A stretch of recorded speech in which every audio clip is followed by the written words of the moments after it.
નમસ્કાર દોસ્તો, સ્વાગત છે આપ સર્વનું તમારી પોતાની YouTube channel ocean coaching classes પર। મિત્રો, આજે આપણે ધોરણ 5ના અંગ્રેજી વિષયનું જે નવું પાઠ્યપુસ્તક આવ્યું છે તે નવા પાઠ્યપુસ્તકમાં સપ્લિમેન્ટરી રીડિંગના unit number 4 the old lion and the ફોક્સનું સંપૂર્ણ સોલ્યુશન આ વિડીયોની અંદર આપણે જોવાના છે। મિત્રો, આપણી આ ચેનલ ઉપર ધોરણ 5ના અંગ્રેજી વિષયનું આ જે નવું પાઠ્યપુસ્તક છે તેના બધા જ યુનિટના સંપૂર્ણ સોલ્યુશનના વિડીયો અને પીડીએફ બંને મુકાઈ ચૂક્યા છે। તો આ વિડીયો અને પીડીએફનો અભ્યાસ કરવા માટેની લિંક તમને નીચે ડિસ્ક્રિપ્શન બોક્સની અંદર મળી જશે। જરૂરથી તેનો અભ્યાસ કરી લેજો। સાથે સાથે આપણા વોટ્સઅપ ગ્રુપમાં પણ જરૂરથી જોડાઈ જજો, જેથી કરીને આવનારા તમામ વિડીયો અને તમામ જે પીડીએફ છે તેમની લિંક પણ તમને સમયસર અને સરળતાથી પ્રાપ્ત થતી રહે।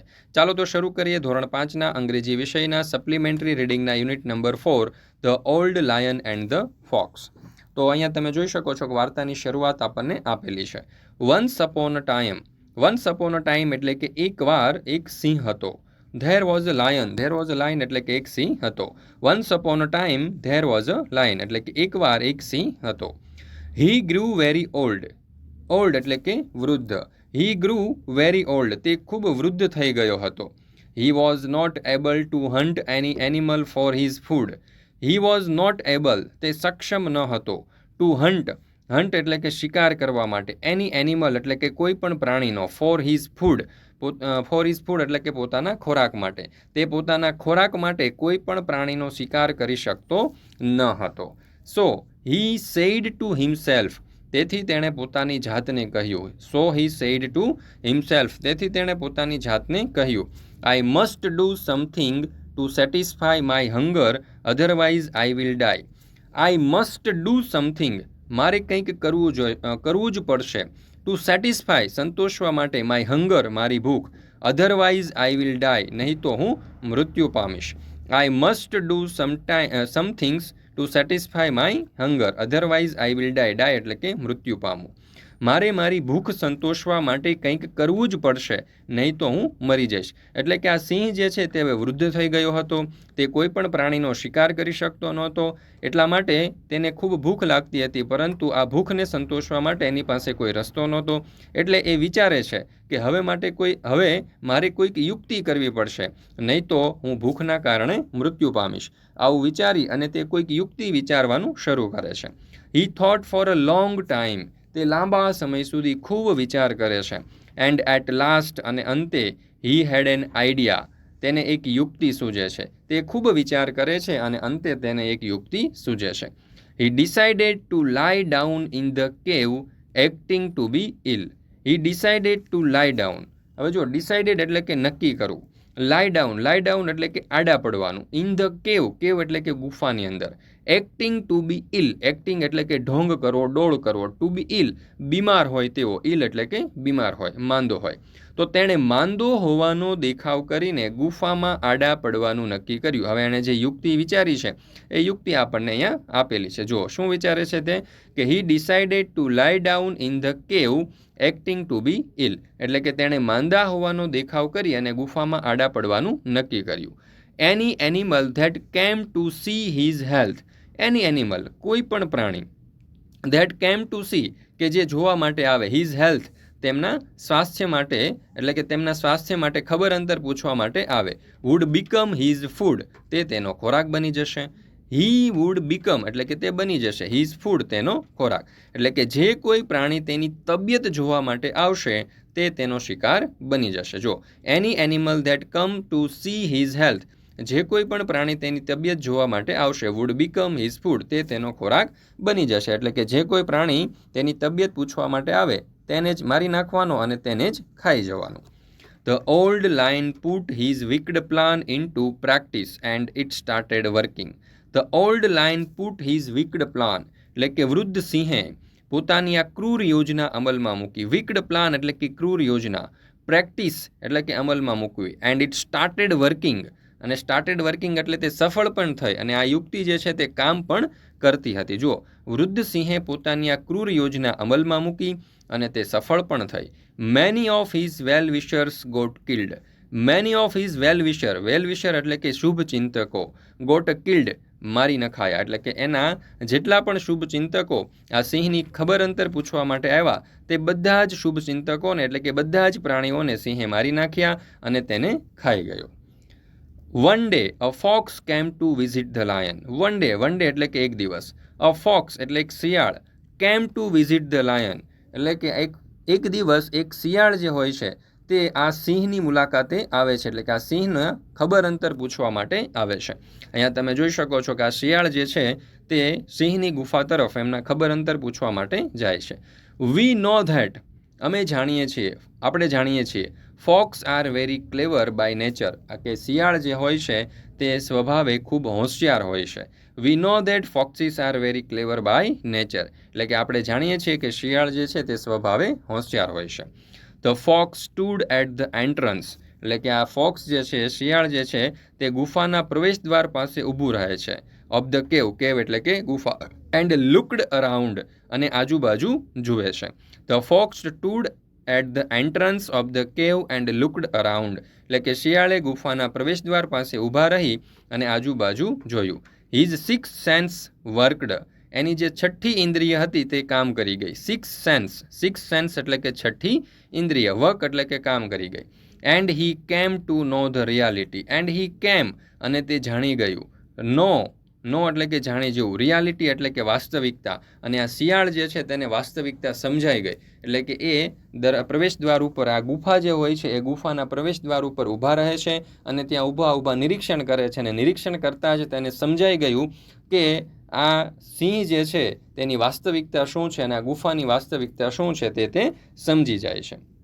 સો he called out to the lion from outside and said, how are you sir. So he called out the lion. તેથી તેણે બહારથી જ લાયનને બૂમ પાડી. ફ્રોમ આઉટસાઇડ એટલે કે બહારથી. એન્ડ સેડ એટલે કે કહેવું. તેથી તેણે બહારથી જ સિંહને બૂમ પાડી. આ શિયાળ જે છે તે સિંહના ખબર અંતર પૂછવા માટે ગુફાની અંદર નથી જતું, પણ તે બહારથી જ સિંહને બૂમ પાડીને પૂછે છે કે હાઉ આર યુ સર, તમે કેમ છો સાહેબ. The lion replied.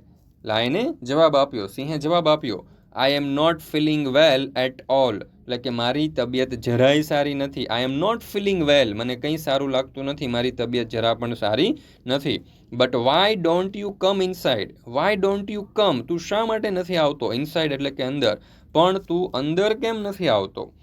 Than the fox replied. ત્યાર પછી ફોક્સ જે છે શિયાળ જે છે તે જવાબ આપે છે. I would love to come in.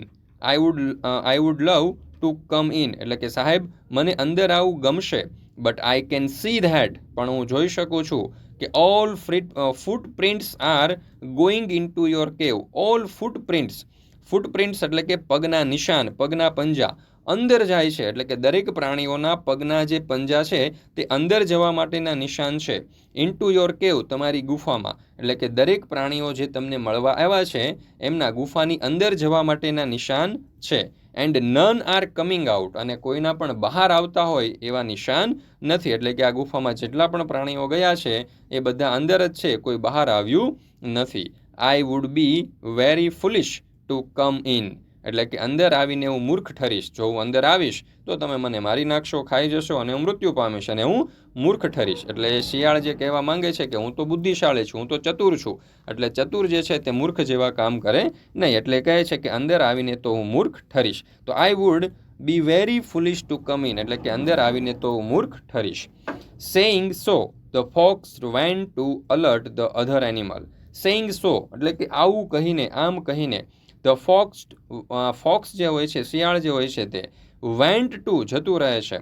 Alert એટલે કે સાવધ કરવા માટે. ટુ અધર એનિમલ્સ બીજા પ્રાણીઓને. તો આમ કહી અને શિયાળ બીજા પ્રાણીઓને સાવધ કરવા માટે જાય છે. All the animal thanked the fox. All the animal એટલે કે આ બધા જ પ્રાણીઓએ થેન્કડ એટલે કે આભાર વ્યક્ત કર્યો. ફોક્સ એટલે કે શિયાળનો. તો all the animals thanked the fox એટલે કે બધા જ પ્રાણીઓએ શિયાળનો આભાર માન્યો. કારણ કે આ બધા જ જે પ્રાણીઓ છે તે પણ સિંહના ખબર અંતર પૂછવા જાત અને એ બાને સિંહ જે છે તેમને મારી નાખે. પરંતુ શિયાળે તેમને હકીકતની જાણ કરી એટલે આ બધા જ પ્રાણીઓ જે છે તેમના જીવ બચી ગયા. એટલા માટે બધા જ પ્રાણીઓએ શિયાળનો આભાર માન્યો અને આપણે આ વાર્તા જે છે તે અહીં પૂર્ણ કરીએ છીએ. તો મિત્રો, આપણી જે અવલોકન શક્તિ હોય છે તેના દ્વારા પણ આપણે ઘણું બધું શીખી જતા હોઈએ છીએ, સમજી શકતા હોઈએ છીએ અને ઘણી બધી મુસીબતોમાંથી આપણે બહાર નીકળી શકતા હોઈએ છીએ. એવું આપણને આ પાઠની અંદર, આ યુનિટની અંદર કંઈક સાર આપેલો છે.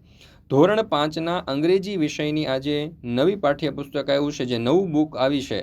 તે નવી બુક જે છે તેના બધા જ પાઠના ભાષાંતર, સમજૂતી અને બધી જ પ્રવૃત્તિ અને એક્ટિવિટીના સંપૂર્ણ સોલ્યુશનના વિડીયો અને PDF બંને આપણી ચેનલ ઉપર મુકાઈ ચૂક્યા છે. આ PDFનો અભ્યાસ કરવા માટેની લિંક તમને નીચે ડિસ્ક્રિપ્શન બોક્સની અંદર મળી જશે, અથવા તો અહીંયા તમને નંબર આપેલો છે, નંબર ઉપર કોન્ટેક્ટ કરીને તમે મેળવી શકો છો, અથવા તો આપણી એપ્લિકેશન છે ocean coaching classes, play store ઉપર જઈ અને તમે ocean coaching classes application download કરી અને ત્યાંથી પણ તમે મેળવી શકશો. તો દરેક વિદ્યાર્થીઓએ અવશ્ય મેળવી લેવું. ચાલો, ત્યાર પછી આપણે જોઈએ પ્રેક્ટિસ, એટલે કે અહીંયા આપણને એક્સરસાઇઝ આપેલી છે અને કહ્યું છે કે read the sentences and write true or false. એટલે કે અહીંયા આપણને જે સેન્ટેન્સ આપેલા છે તે તમારે વાંચવાના છે અને તે સાચા છે કે ખોટા તે જણાવવાના છે. પહેલું, ધ ફોક્સ વોઝ ક્લેવર, એટલે કે શિયાળ હોશિયાર હતું. So he did not enter the cave, તેથી તે ગુફામાં ન ગયું. તો જવાબ આવશે ટ્રુ, એટલે કે સાચું. ત્યાર પછી બીજું, ધ લાયન વોઝ રિયલી ઇલ, એટલે કે આ શિયાળ જે છે તે ખરેખર બીમાર હતો. સિંહ જે છે તે ખરેખર બીમાર હતો. તો જવાબ આવશે ફોલ્સ, ખરેખર તે બીમાર નહોતો પણ વૃદ્ધ હતો. ત્રીજું, the fox did not inform the other animal, એટલે કે આ શિયાળે બીજા પ્રાણીઓને ઇન્ફોર્મ ન કર્યા. તો જવાબ આવશે ફોલ્સ. ત્યાર પછી ચોથું, the lions are clever by nature, એટલે કે સિંહ જે હોય છે તે સ્વભાવે હોશિયાર હોય છે. તો જવાબ આવશે ફોલ્સ, કારણ કે લાયન હોય તે સ્વભાવે હોશિયાર નથી હોતા, પણ સિંહ ફોક્સ હોય છે. ત્યાર પછી આપણે આગળ જોઈએ, આન્સર ધ ફોલોવિંગ ક્વેશ્ચન્સ, એટલે કે નીચે આપેલા પ્રશ્નોના ઉત્તર આપો. એમાં પહેલું, did the Lions plan work, શું સિંહનો પ્લાન જે આયોજન હતું તેને કામ કર્યું? તો જવાબ આવશે yes, the Lions plan worked, એટલે કે સિંહના પ્લાને કામ કર્યું. બીજો સવાલ, write the name of the animal from the story, એટલે કે આ વાર્તાની અંદર આપવામાં આવેલા પ્રાણીઓના નામ આપો. તો અહીંયા જવાબ આવશે લાયન અને ફોક્સ. ત્યાર પછી ત્રીજું, what happen to the animals that went to see the lion, એટલે કે જે પણ પ્રાણીઓ સિંહના ખબર અંતર પૂછવા જતા હતા તેનું શું થતું હતું? The animals that went to see the lion were killed and eaten up by the lion, એટલે કે જેટલા પણ પ્રાણીઓ સિંહની ખબર અંતર પૂછવા ગયા તેઓ મરી ગયા અને સિંહ તેમને ખાઈ ગયો. ત્યાર પછી છે જોડકા, મેચ એ વિથ બી, એટલે કે જોડકા જોડો. તો એ વિભાગની અંદર આપણને પહેલું આપેલું છે હાઉસ ઓફ લાયન, તો સિંહનું ઘર. તો એને આપણે જોડીશું ઈ, એટલે કે કેવ, એટલે કે ગુફા સાથે. સિંહનું ઘર તો કેવ એટલે ગુફા. બીજું, નોટ ક્લેવર, એટલે કે હોશિયાર ન હોય તેવું, તો એને આપણે કહીશું ફુલિશ, એટલે 2 નંબરને આપણે જોડીશું સી સાથે. ત્યાર પછી ત્રીજું છે ઇલ એટલે કે બીમાર, તો 3ને આપણે જોડીશું એ સાથે, એટલે કે સિક એટલે પણ બીમાર. ચોથું છે અલર્ટ, તો એને આપણે જોડીશું બી સાથે, એટલે કે અવેર, એટલે કે જાગૃત. અને પાંચમું છે એન્ટ્રન્સ એટલે કે પ્રવેશ, તો એ 5 જે છે એને જોડીશું આપણે ડી સાથે, ડોર એટલે કે દરવાજો હોય ત્યાંથી આપણે પ્રવેશ કરતા હોઈએ. તો મિત્રો, ધોરણ 3થી 8ની જે સ્વ અધ્યયન પોથી છે, તે જે નવી સ્વ અધ્યયન પોથી આવેલી છે તેના તમામ વિષયના જે સંપૂર્ણ સોલ્યુશનના વિડીયો અને જે PDF છે તે આપણી ચેનલ ઉપર મુકાઈ ચૂકી છે. અને આ PDF મેળવવા માટેની લિંક તમને નીચે ડિસ્ક્રિપ્શન બોક્સની અંદર પણ મળી જશે. અને સાથે સાથે અહીંયા તમને એક નંબર આપેલો છે, આ નંબર ઉપર કોન્ટેક્ટ કરીને પણ તમે આ સમગ્ર સોલ્યુશનની PDF મેળવી શકો છો. તો દરેક વિદ્યાર્થીઓએ અવશ્ય આ સોલ્યુશનની PDF મેળવી અને તેનો અભ્યાસ કરી લેવો, જે તમારી પરીક્ષા માટે, એકમ કસોટી માટે અને તમારા અભ્યાસ માટે તમને ખૂબ ઉપયોગી સાબિત થશે. અથવા તો અહીંયા આપણી એપ્લિકેશનનું નામ લખેલું છે ઓશન કોચિંગ ક્લાસીસ, પ્લે સ્ટોરમાં જઈ અને એપ્લિકેશન ડાઉનલોડ કરી અને ત્યાંથી પણ તમે મેળવી શકશો. તો દોસ્તો, ફરી મળીશું આપણે યુનિટ નંબર 5 જે છે સપ્લિમેન્ટરી રીડિંગનું, તેના સંપૂર્ણ સોલ્યુશન સાથે.